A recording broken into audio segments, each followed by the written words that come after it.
നമസ്കാരം സുഹൃത്തുക്കളെ. ഞാൻ പോർട്ടറിനെ കുറിച്ച് മാത്രമാണ് ഇപ്പോൾ ഇതിൽ പറയണത്. കാരണം വേറൊന്നുമല്ല. ഒന്നാമത്തെ കാര്യം, ഫുഡ് ആപ്ലിക്കേഷൻസ്, ഫുഡ് ഡെലിവറി ആപ്ലിക്കേഷൻസൊക്കെ നമ്മൾ ഓടി മടുത്തതാണ്. അവരവരുടെ പൈസ കുറയ്ക്കുക, പിന്നെ സോണിൽ വരുമ്പോൾ മാത്രം നമുക്കത് കിട്ടുള്ളൂ. അങ്ങനെ കുറേ പ്രശ്നങ്ങൾ. പിന്നെ നിസ്സാര കാശിന് ഓടിക്കുക, മാക്സിമം ഓടിച്ച് ആളെ അവശതയാക്കുക. അതാണ് അവരുടെ ലയൻ. ഒരുപാട് ആളുകൾ ഓടുന്നുണ്ട് കേട്ടോ അതൊക്കെ. അത് എല്ലാവർക്കും അറിയാവുന്നതാണ്. ഇത് പോർട്ടർ പുതിയൊരു ആപ്ലിക്കേഷനാണ്. ശരിക്കും പറഞ്ഞാൽ 1 വർഷം സംതിങ് ആയിട്ടുള്ളൂ കേരളത്തിൽ വന്നിട്ട്.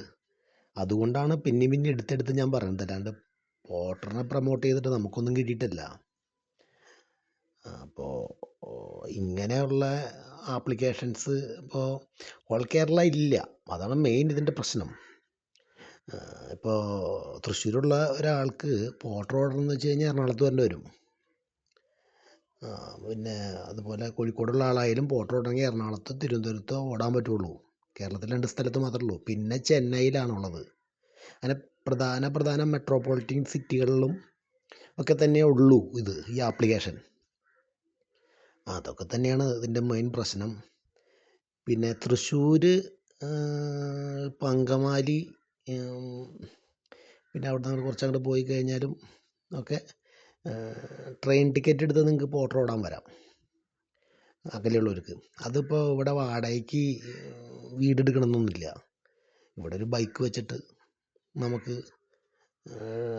ട്രെയിനിൻ്റെ സീസൺ ടിക്കറ്റ് എടുത്തു കഴിഞ്ഞാൽ 200 രൂപ കൊടുത്താൽ തൃശ്ശൂരിൽ നിന്നൊക്കെ 200 രൂപയേ ഉള്ളൂ എന്ന് തോന്നുന്നു എറണാകുളത്തേക്ക് ഒരു മാസം. 200 രൂപ കൊടുത്തു കഴിഞ്ഞാൽ എറണാകുളത്ത് നിന്ന് ഓടാം. അപ്പോൾ അങ്ങനെ ഓടാൻ പറ്റും. അതൊക്കെ ഓരോരുത്തരുടെ ആ യുക്തി പോലെ ചെയ്യണം.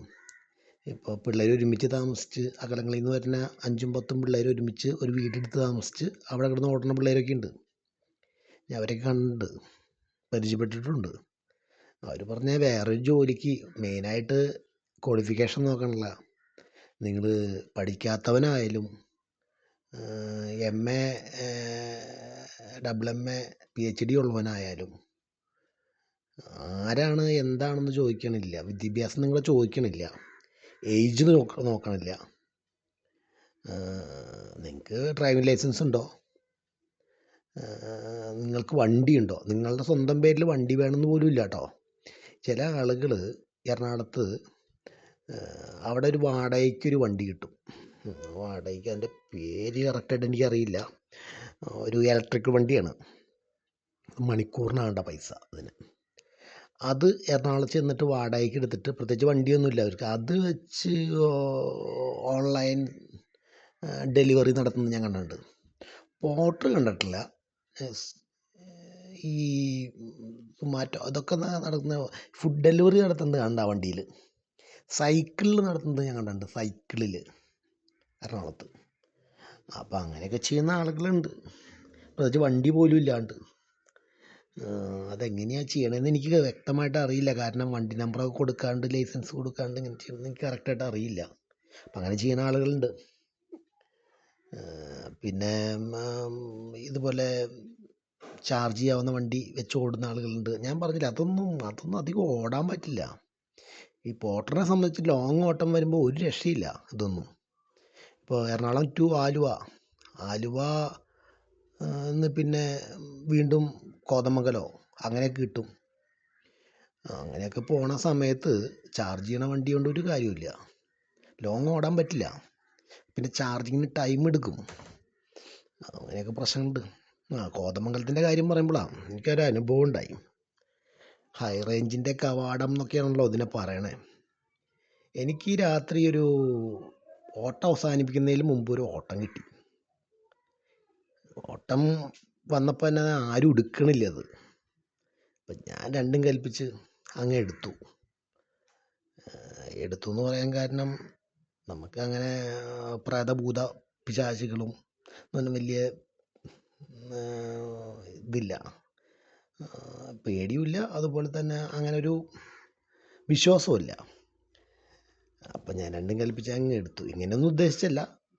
എടുത്തു കഴിഞ്ഞപ്പോൾ അവർ പറഞ്ഞു അവിടെ ഒരു വീട്ടിലേക്കാണ് കൊണ്ടുപോകേണ്ടത്. ഒരു മൊബൈലാണ് തന്നയച്ചേക്കണത് എനിക്ക്. ഒരു മൊബൈൽ സാധാ സെറ്റ്. അപ്പോൾ അത് ഫ്ലാറ്റിൽ നിന്ന് തന്നയച്ചപ്പോൾ ഞാൻ പറഞ്ഞു ഇത് അവിടെ എത്തുമ്പോൾ എത്ര മണിയാവും നോക്കിയപ്പോൾ അവിടെ എത്തുമ്പോൾ 11:15 എന്ന് പറയണേ മാപ്പ്. അപ്പം ഞാൻ അപ്പം തന്നെ മടിച്ചു. ഞാൻ പറഞ്ഞത് ക്യാൻസൽ ചെയ്യുന്നത്. അപ്പോൾ അവർ പറഞ്ഞു അത്യാവശ്യമാണ്, എത്തിക്കുകയാണെങ്കിൽ വലിയ ഉപകാരമായി. സാധാരണ ഉള്ളതിലും ഒരു 100 രൂപ കൂടുതൽ ഞാൻ തരാം, എത്തിക്കാൻ പറ്റുമോ? അപ്പോൾ 100 രൂപ കൂടുതൽ കിട്ടും ഓട്ടത്തിൽ. പിന്നെ ഇങ്ങനെ രാത്രി പോകണോണ്ട് വേറൊരു എക്സ്പീരിയൻസ് അല്ലേ. അപ്പം ഞാൻ വിചാരിച്ചു അങ്ങ് പോവാം. അങ്ങനെ ഞാൻ എറണാകുളത്തുനിന്ന് ഇത് മേടിച്ചപ്പോൾ ഞാൻ പറഞ്ഞു കുറച്ച് നേരം വൈകുന്നു കുഴപ്പമില്ലല്ലോ എന്ന് വെച്ചു. ഇല്ല അവിടെ ചെന്നിട്ട് 2 നമ്പർ തന്നു എനിക്ക്. ഒരു നമ്പർ ഇപ്പം നിലവിൽ ഈ ആപ്ലിക്കേഷനിലുണ്ട്, അതുകൂടാതെ വേറൊരു നമ്പറും കൂടി തന്നു. ഇത് വിളിച്ചിട്ട് കിട്ടിയില്ലെങ്കിൽ ഇതിൽ വിളിച്ചോളാൻ പറഞ്ഞിട്ട്. ഓക്കെ, എന്നിട്ട് ഞാൻ അവിടെ നിന്ന് സ്റ്റാർട്ട് ചെയ്തു. പോകുന്നതിന് മുമ്പ് ചായ കുടിച്ചു. പിന്നെ ലോങ് പോണതല്ലേ, ഒരു ഈ സ്പ്രൈറ്റിൻ്റെ ഒരു ബോട്ടിൽ മേടിച്ച് കൈ പിടിച്ചു. വേറെ ഒന്നുമല്ല, ലോങ് പോകുമ്പോൾ കുറച്ച് എനർജി ഡ്രിങ്ക് പോലെ കഴിക്കാമല്ലോ എന്നൊക്കെ വെച്ചിട്ട് അത് അതിൽ വെച്ചു, ബോക്സിൽ വെച്ചു, വണ്ടിയിലെ ബോക്സിൽ വെച്ച് ബാഗ് ചാർജറിൽ കുത്തി, പവർ ബാങ്ക് കുത്തി, ചാർജൊക്കെ കറക്റ്റാണെന്ന് നോക്കി വണ്ടിയിൽ ജിയോയുടെ പമ്പിൽ നിന്ന് ഞാൻ അത് പറയാൻ മറന്നുപോയി. ജിയോയുടെ പമ്പിൽ നിന്ന് അടിക്കുകയാണെങ്കിൽ മാക്സിമം മൈലേജ് കിട്ടും വണ്ടിക്ക് കേട്ടോ. നല്ല പെട്രോളാണ് അവിടുത്തെ. ഞാൻ സ്ഥിരമായിട്ട് ജിയോയുടെ പമ്പിൽ നിന്ന് പരമാവധി അടയ്ക്കാറ്. അപ്പോൾ ജിയോയുടെ പമ്പിൽ നിന്ന് ഞാൻ ആ കിലോമീറ്റർ കണക്കാക്കി, മാപ്പിലെ കിലോമീറ്റർ കണക്കാക്കി പെട്രോൾ കുറച്ച് കൂടുതലൊക്കെ അടിച്ചിട്ട് എല്ലാം കഴിഞ്ഞ് യാത്ര തുടർന്നു. യാത്ര നല്ല ഒരുവിധം തണുപ്പായി തുടങ്ങി. പോയി കുറേ കഴിഞ്ഞപ്പോൾ കുറേ ദൂരം പോയി കഴിഞ്ഞപ്പോൾ ടൗണുകളൊക്കെ കുറയുമല്ലോ. പിന്നെ സമയവും ഒരു വല്ലാത്ത സമയം. പോയി റബ്ബറൊക്കെ ചാഞ്ഞേക്കണ കാട്ടിൽ കൂടെ ഒക്കെ പോണേ. അവിടെ ഒരു മനുഷ്യ കുഞ്ഞില്ല. മാപ്പ് കാണിക്കുന്നത് അത് കുണ്ടും കുഴിയുള്ള നാടൊക്കെ ഒരു വഴിയൊക്കെ കാണിക്കണേ. എനിക്കാണെങ്കിൽ വലിയ പിടിയുമില്ല, ഈ വഴി അങ്ങനെ വലിയ പിടിയില്ല. അങ്ങനെ പോയി ഞാൻ ഏകദേശം ഒരു 5 മിനിറ്റ് 6 മിനിറ്റ് എത്തിയപ്പോൾ ഞാൻ വിളിച്ചു ഈ ടീമിനെ. ഫസ്റ്റ് നമ്പറിൽ വിളിച്ചിട്ട് അവർ എടുക്കണില്ല, എടുക്കണില്ല. സെക്കൻഡ് നമ്പറിൽ വിളിച്ചപ്പോൾ അവരെടുത്തു, ഒരു ലേഡി എടുത്തത്. അവർ പറഞ്ഞു നിങ്ങളെവിടെ എത്തി? അപ്പം ഞാൻ പറഞ്ഞു 5 മിനിറ്റ് കൂടി മാം കാണിക്കണമല്ലോ അവിടെ എത്താൻ വേണ്ടിയിട്ട് എന്ന് പറഞ്ഞു. അപ്പോൾ അവർ പറഞ്ഞു ഒരു വളവ് തിരിഞ്ഞ് നേരെ സ്ട്രൈറ്റ് വന്ന് അങ്ങനെ ഇങ്ങനെയൊക്കെ പറഞ്ഞു. എനിക്ക് സത്യം പറഞ്ഞാൽ അത് മനസ്സിലായില്ലെങ്കിലും മാപ്പുണ്ടല്ലോ, ധൈര്യമായിട്ട് മുന്നോട്ട് പോയി അവിടെ ചെന്നപ്പോൾ കുറേ അകലെ ഒരു വീട്. 2 സൈഡിലും ചെടിയാണോ റബ്ബറാണോ ഒന്നും ഇരുട്ട് കാരണം ഒന്നും കാണാൻ പറ്റണില്ല. ഈ ബൈക്കിൻ്റെ ലൈറ്റ് മാത്രമേ ഉള്ളൂ. നേരെ ചെന്നപ്പോൾ ഫ്രണ്ടിൽ ലൈറ്റ് ഉണ്ട്. ഇറങ്ങി വന്നു. ഒരു 45 വയസ്സുള്ളൊരു ലേഡിയും അവരുടെ ഹസ്ബൻഡിനും നല്ല പ്രായമുണ്ട്. ഒരു 4-5 വയസ്സ് ഉള്ള പോലത്തെ ഒരു 50 വയസ്സിന് അടുത്തുള്ള പ്രായം തോന്നിക്കുന്ന ഒരു ഹസ്ബൻഡും വന്നു. അവരിറങ്ങി വന്നു. അവർ പറഞ്ഞു ഈ സമയത്ത് എന്തിനാണ് കൊണ്ടുവന്നപ്പോൾ? ഈ സമയത്തിന് കൊണ്ടുവരണ്ടായിരുന്നു. ഞാൻ പറഞ്ഞത് എത്തിക്കണം എന്ന് പറഞ്ഞാണ്ട്. ശരിയാണ്, പക്ഷേ ഏതൊരു അസമയമാണ്. നിങ്ങൾ ഇനിയിപ്പോൾ തിരിച്ച് എറണാകുളത്ത് എത്തണ്ടേ? അല്ല എവിടേക്ക് പോകണേന്ന് എന്നോട് ചോദിച്ചു. ഞാൻ എറണാകുളത്തേക്ക് തന്നെ പോകണം. ഇത്ര വഴി അസമയത്ത് അപ്പം തന്നെ 11:45 അങ്ങോട്ടായി. അപ്പം തന്നെ ഒരു 10 11:45.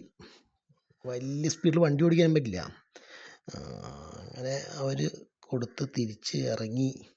അപ്പോൾ അവർ പറഞ്ഞു എന്തെങ്കിലും കഴിക്കണമെന്ന് വെച്ചു, ഭക്ഷണമോ എന്തെങ്കിലും. അവർ വളരെ മാന്യമായിട്ടുള്ള വ്യക്തികളാണ്. അപ്പോൾ ഞാൻ പറഞ്ഞു ഒന്നും വേണ്ട എന്ന് പറഞ്ഞിട്ട് അവിടെ നിന്ന് ഞാൻ ആ സ്പ്രൈറ്റിൻ്റെ ബോട്ടിൽ വീണെടുത്ത് അത് കുറച്ച് കുടിച്ച് ഒരു എനർജിയൊക്കെ കൈ വരുത്തി. അപ്പോൾ തണുപ്പായി തുടങ്ങി. അപ്പോൾ എന്നാൽ ശരിയെന്ന് പറഞ്ഞിട്ട് ഞാൻ തിരിച്ചു പോന്നു. തിരിച്ചിങ്ങ് വന്ന് കുറേ കഴിഞ്ഞപ്പോൾ ഇത് വിജനമായ പ്രദേശങ്ങളാണ്. കുറേ കഴിയുമ്പോൾ ഒരു വീട് കാണും, 1-2 വീടുകൾ കാണും. ഏതൊക്കെയോ വഴി കൂടെ വന്ന് കുറേ കഴിഞ്ഞപ്പോൾ ഒരു വളവ് തിരിഞ്ഞപ്പോൾ ഒരു മിന്നായം പോലെ ഫ്രണ്ടിൽ കൂടെ എന്തോ പോയി. എന്താണെന്ന് മനസ്സിലായില്ല സത്യം പറഞ്ഞെങ്കിൽ. അപ്പം ഞാൻ വിചാരിച്ചു തോന്നലായിരിക്കും. ഇനി തോന്നൽ തന്നെയാണോന്ന് അറിയില്ല കേട്ടോ. കുറച്ചും കൂടി അങ്ങ് പോയപ്പോൾ എൻ്റെ ബാഗ് ഞാൻ ഫ്രണ്ടിലാണ് വെച്ചാണ്. ബാഗിലാണ് പവർ ബാങ്ക് വെച്ചാണ്. പവർ ബാങ്കിൽ നിന്നാണ് ഞാൻ മൊബൈൽ കുത്തിയാണ്. ഈ മൊബൈലിൻ്റെ ലൈറ്റ് ഉണ്ട്, ചെറുതായിട്ട് ലൈറ്റ് ഉണ്ട്, മാപ്പ് കാണിക്കുന്നുണ്ട്. ബൈക്ക് ഇങ്ങനെ സ്മൂത്തായിട്ട് പോയിക്കൊണ്ടിരിക്കുക. ബാക്കിൽ ആരും ഇരിക്കുന്ന പോലെ എനിക്ക് തോന്നുന്നത്. നമ്മൾ ബാക്കിൽ ആരെങ്കിലും ഇരുത്തിയിട്ട് വണ്ടി ഓടിക്കുമ്പോൾ ഒരു ഫീലിംഗ് ഇല്ലേ, അതുമാതിരി. എനിക്ക് വണ്ടി നിർത്താനും ധൈര്യമില്ല. കാരണം വിജനമായ പ്രദേശമാണെന്നുള്ള രീതിയിൽ വണ്ടി നിർത്താനത്ര ധൈര്യം പോരാ. റബ്ബറാണ്, വേറൊന്നുമല്ല. റബ്ബറും വേറെന്തൊക്കെയാണല്ലോ, വലിയ കാടല്ല. കുറച്ച് കഴിഞ്ഞ് കുറേ അങ്ങോട്ട് വന്നപ്പോൾ ഇത്തിരി വെളിച്ചമുള്ള പ്രദേശം, ഇത്തിരി വീട്, 1-2 വീടൊക്കെ ഉണ്ട്. അവിടെ വണ്ടി നിർത്തി ബാക്കൊക്കെ നോക്കി. ബാക്കിൽ ആരുമില്ല. പിന്നെയും കുറേ പോയി കഴിഞ്ഞപ്പോൾ ഇതിനെ കുറച്ചും കൂടി വിജനം, അങ്ങനെ ഇരുട്ട്. കാരണം ഒരു 12 മണി ഒക്കെ കഴിഞ്ഞ് കാണും തോന്നുന്നു. അപ്പോൾ അല്ല, 12 മണിയൊക്കെ കഴിഞ്ഞ് കാണും. അപ്പോൾ വീണ്ടും ഇങ്ങനെ ഫീലിംഗ്. എനിക്ക് മനസ്സിൻ്റെ തോന്നലാണെന്നറിയില്ല, മൊത്തത്തിലൊരു പേടി. ഈ രോമാഞ്ചം പടം എന്ന് പറഞ്ഞ പോലെ രോമാഞ്ചമാണ് ശരീരത്തിൽ. ഒരു വല്ലാത്തൊരു അനുഭൂതി ശരീരത്തിൽ മൊത്തം. പിന്നെ എനിക്കങ്ങനെ പ്രാർത്ഥിക്കാന്നുള്ള ആൾക്കാരൊന്നും ഇല്ല സത്യം പറയുകയാണെങ്കിൽ. അങ്ങനെ പ്രാർത്ഥനയൊന്നുള്ള ആളല്ല ഞാൻ. അങ്ങനെ ഒരു വിശ്വാസവും ഇല്ല. പ്രായത്തിലും ഇല്ല, ഭൂതത്തിലും ഇല്ല, ആരിലും വിശ്വാസമൊന്നുമില്ല. പക്ഷേ ഒരു ഫീലിംഗ് ഭയങ്കരമായിട്ടുണ്ടായിരുന്നു എനിക്ക്. ഞാൻ അവിടുന്ന് വലിയ സ്പീഡ് വണ്ടി ഓടിച്ച് എവിടെയെങ്കിലും പോയി വീഴുമെന്ന് എനിക്ക് പേടി. ഒരു മിനിമം സ്പീഡിലാണ് പോരണേ. പിന്നെ ഞാൻ കുറേ ചീത്തയൊക്കെ വിളിച്ച്, അങ്ങനെ പറഞ്ഞു കേട്ടിട്ടുണ്ട്, കുറേ ചീത്ത പറഞ്ഞ ധൈര്യം കിട്ടുമെന്ന്. മാനസികമായിട്ടൊരു ഇതിന് വേണ്ടിയിട്ടായി ചീത്ത. ആരും കയറിയിരുന്ന് പോലെ എന്നൊക്കെ പറഞ്ഞ് കുറേ പുറക്കൊക്കെ ചീത്തയൊക്കെ പറഞ്ഞ് പാട്ടൊക്കെ പാടി ഒരു കണക്കിന് അവിടെ നിന്ന് പോന്നു ഞാൻ. ഇതിപ്പോൾ വിശ്വാസമുള്ളൊരു കേൾക്കുകയാണെങ്കിൽ പറയും അത് പ്രേതമാണ്, തൂങ്ങിച്ചത്തവരുടെ ആത്മാവാണ്, അതാണ് ഇതാണെന്നൊക്കെ പറയും. പക്ഷെ ഇവിടുന്ന് പോയപ്പോൾ തന്നെ എനിക്കൊരു പേടി ഉണ്ടായിരുന്നു സത്യം പറയുകയാണെങ്കിൽ. ഇത്ര ഹൈ റേഞ്ചിൻ്റെ കവാടം എന്നൊക്കെ പറയുമ്പോൾ കാടാണ്, പ്രദേശം മോശമാണെന്നുള്ളൊരു പേടി ഉള്ളിലുണ്ടായിരുന്നു.